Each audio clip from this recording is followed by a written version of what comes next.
बहुत समय पहले की बात है। एक गहरे और पुराने कुएं में एक मेंढक रहता था। वह जन्म से ही वहीं था और उसने कभी कुएं के बाहर की दुनिया नहीं देखी थी। वह अपने छोटे से संसार में बहुत खुश था, जहाँ पानी था, थोड़ी सी मिट्टी थी और कुछ छोटे छोटे जीव थे जिनके साथ वह खेलता था। लेकिन उसे क्या पता था कि उसके कुएं के बाहर एक बहुत बड़ी और अनोखी दुनिया उसका इंतजार कर रही थी। कुएं का पानी ठंडा और स्वच्छ था। दीवारों पर हरी काई जमी हुई थी और सूरज की रोशनी सिर्फ थोड़ी सी ऊपर से आती थी। कुएं में कई छोटे छोटे जीव रहते थे, कुछ कीड़े मकोड़े, कुछ छोटे जलचर और बहुत सारे दूसरे मेंढक। उनमें सबसे चतुर और घमंडी मेंढक था मधु। मधु को हमेशा लगता था कि वह सबसे समझदार और शक्तिशाली है। उसने कभी कुएं से बाहर जाने की कोशिश नहीं की, क्योंकि उसके अनुसार दुनिया बस इतनी ही थी। वह अक्सर अपने दोस्तों से कहता, इस कुएं से सुंदर जगह और कहाँ होगी? यहाँ सब कुछ है, पानी, भोजन और दोस्त। बाहर जाने की क्या जरूरत? उसके दोस्त भी उसकी बातों से सहमत होते। कुएं की दुनिया उनके लिए पर्याप्त थी। एक दिन बारिश के मौसम में एक बड़ा तूफान आया। तेज हवाएं चलीं और मूसलाधार बारिश होने लगी। कुएं के पास की जमीन गीली हो गई और पास ही से बहने वाली नदी उफान पर आ गई। इसी दौरान एक दूसरा मेंढक, जिसका नाम समुद्र था, गलती से बहता हुआ कुएं में आ गिरा। वह बहुत बड़ा और मजबूत दिख रहा था। उसका रंग चमकीला हरा था और उसकी आवाज गहरी थी। जैसे ही उसने कुएं में छलांग लगाई, मधु और बाकी मेंढक घबरा गए। मधु ने उससे पूछा, तुम कौन हो और कहां से आए हो? समुद्र मेंढक मुस्कुराया और बोला, मैं समुद्र से आया हूँ। यह सुनकर कुएं के सारे मेंढक चौंक गए। मधु ने आश्चर्य से पूछा, समुद्र?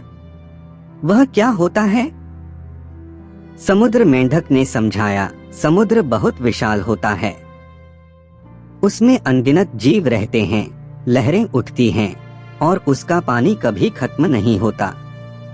मधु को यकीन नहीं हुआ। उसने हंसते हुए कहा, हा हा हा, तुम मजाक कर रहे हो। इस कुएं से बड़ा कुछ नहीं हो सकता। पानी यहीं तक सीमित है और यही दुनिया की सच्चाई है। समुद्र मेंढक ने मुस्कुराकर कहा, अगर तुम बाहर निकलोगे तो तुम्हें असली दुनिया देखने को मिलेगी। मधु की सोच डगमगाने लगी। क्या सच में कुएं से बाहर कोई दुनिया थी? वह सोच में पड़ गया। बाकी मेंढक भी आपस में बातें करने लगे।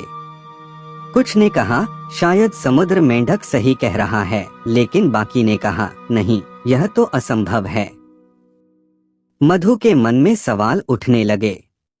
उसने कभी कुएं से बाहर जाने की कोशिश नहीं की थी। उसे डर लग रहा था, लेकिन जिज्ञासा भी बढ़ रही थी। समुद्र मेंढक ने उसे समझाने के लिए एक प्रस्ताव रखा, अगर तुम मुझ पर भरोसा नहीं करते तो बाहर आकर खुद देख लो। मधु ने गहरी सांस ली और पहली बार कुएं के बाहर छलांग लगाने की सोची। अगली सुबह मधु ने हिम्मत जुटाई और समुद्र मेंढक की मदद से कुएं की दीवार पर चढ़ने लगा। जैसे जैसे वह ऊपर बढ़ रहा था, उसका दिल तेजी से धड़क रहा था। और फिर वह पहली बार कुएं के बाहर आया। उसने चारों ओर देखा। हरे भरे पेड़, खुला आसमान, चमकता सूरज और दूर तक फैला विशाल समुद्र, सब कुछ नया और अद्भुत था। मधु आश्चर्य में पड़ गया। यह सच है, वह चिल्लाया। समुद्र मेंढक हंसते हुए बोला, मैंने कहा था ना, यह दुनिया तुम्हारे कुएं से कहीं बड़ी है। मधु ने समुद्र की यात्रा शुरू की। वहां उसने बड़े बड़े कछुए देखे, रंग बिरंगी मछलियां देखीं और विशाल लहरों को महसूस किया। उसने पहली बार जाना कि पानी कितना गहरा और अनंत हो सकता है। वह हर चीज को देखकर अचंभित था। कितना कुछ है जानने के लिए। समुद्र मेंढक ने उसे बताया, दुनिया बहुत विशाल है। अगर हम हमेशा एक ही जगह रहें तो हम कभी नई चीजें नहीं सीख सकते। कुछ दिनों बाद मधु वापस अपने कुएं में लौटा। अब वह वही पुराना मेंढक नहीं था। उसने बाहर की दुनिया देखी थी और अब उसकी सोच बदल चुकी थी। उसने अपने साथियों को समुद्र के बारे में बताया, लेकिन कुछ मेंढकों ने यकीन नहीं किया। उन्होंने वही कहा जो मधु पहले कहा करता था, यह असंभव है। मधु मुस्कुराया और कहा, मैं भी ऐसा ही सोचता था, लेकिन जब मैंने बाहर की दुनिया देखी तो मेरी आंखें खुल गईं। अगर तुम सच में जानना चाहते हो तो खुद बाहर निकलकर देखो।